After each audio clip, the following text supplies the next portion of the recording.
My name is Carenza, and this is the story of Hawkins' Bazaar.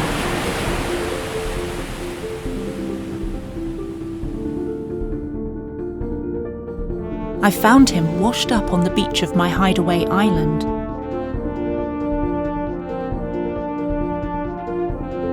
After some struggle, I managed to drag him back to my home base.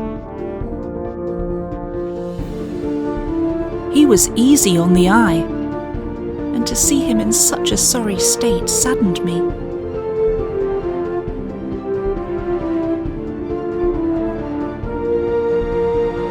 So naturally, when he began to stir, my heart was gladdened.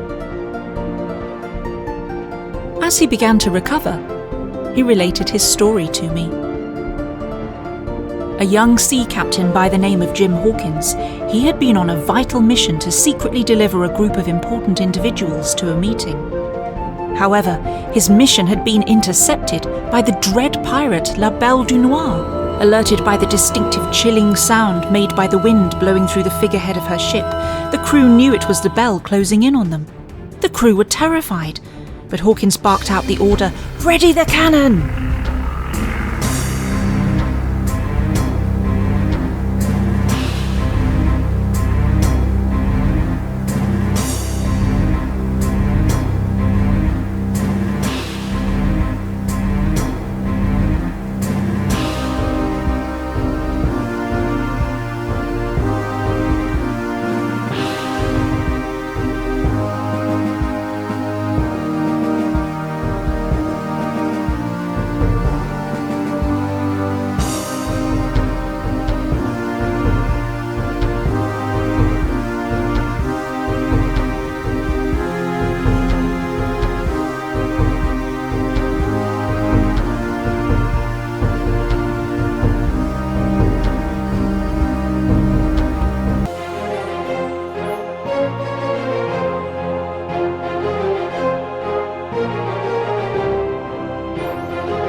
And so we set sail in my ketch, bound for Flotsam.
And so, armed with Hawkins' scheme, I paid a visit to the royal palace. I had been the favoured corsair of the king for some time, but since the sad abduction of the queen by pirate or pirates still unknown, we had grown closer as he looked to me for comfort, or so I believed. No ransom demand had ever been received for the queen, and palace staff feared the worst for this member of the monarchy, who, if truth be told, was held in much higher esteem than the king himself. I was well aware that because of this, my growing relationship with the king was frowned on by many, but my granted position of the king's own corsair brought me many benefits that I was happy to take advantage of.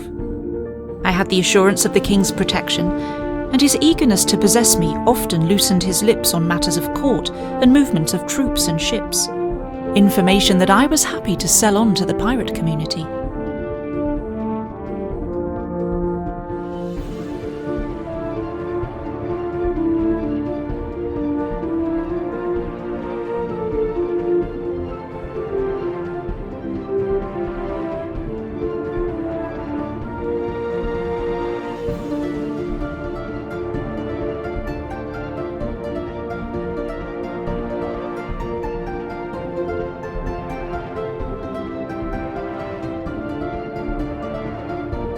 I thought it strange that his immediate reaction was not to hope that it might finally be a ransom demand for the return of the Queen, but I pushed forward with Hawkins' plan nonetheless.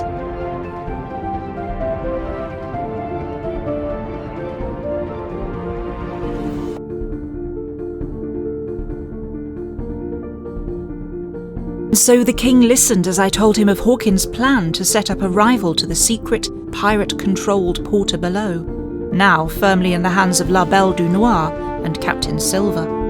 In exchange for a rake-off of profits, pirate trade would take place at a new bazaar, at a location to be chosen by the king. But in turn, the king would guarantee no interference by customs and excise.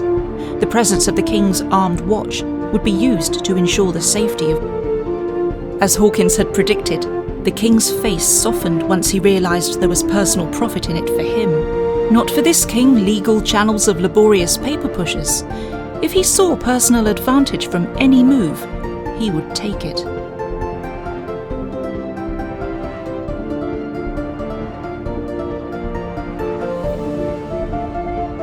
Of course, Hawkins knew very well that once the declaration appeared, it would be, "The king has decided." But that was all part of the plan, so Belle and Silver would not realise immediately who was behind the scheme to undermine the Porter Below. And so, following the king's declaration, in the shadow of the old governor's mansion of Port l'Angleterre, home of the soon-to-be defunct Customs and Excise Office, Hawkins' Bazaar quickly arose. As news of the extraordinary move by the king became known, the bazaar began to draw in pirates happy for the chance to trade without looking constantly over their shoulders for the king's watch, in exchange for a small blind eye tax. Indeed, the very same now watched the backs of all that came to Hawkins' Bazaar, and almost everyone revelled in the freedom it presented. Almost everyone.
and so Gold related the details of the bazaar and the king's agreement with the pirates that made use of it.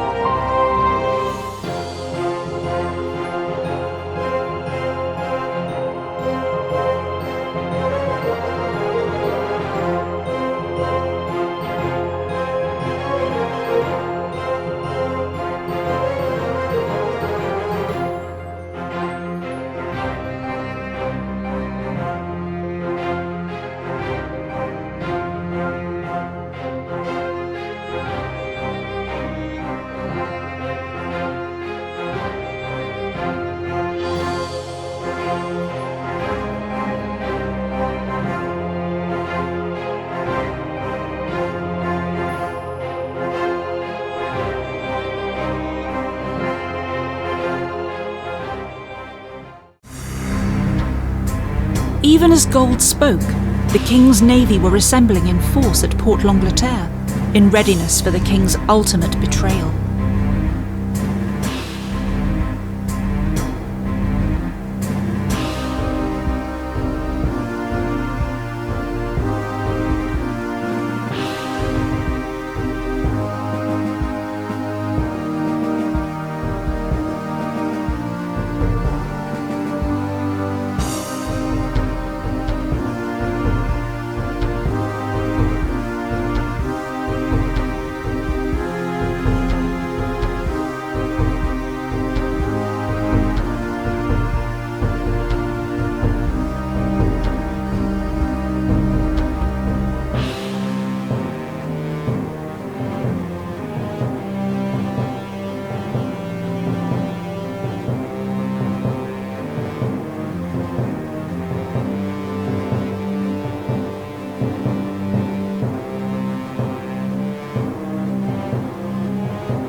As soon as the cry went up, the priest knew the Queen's hour had come.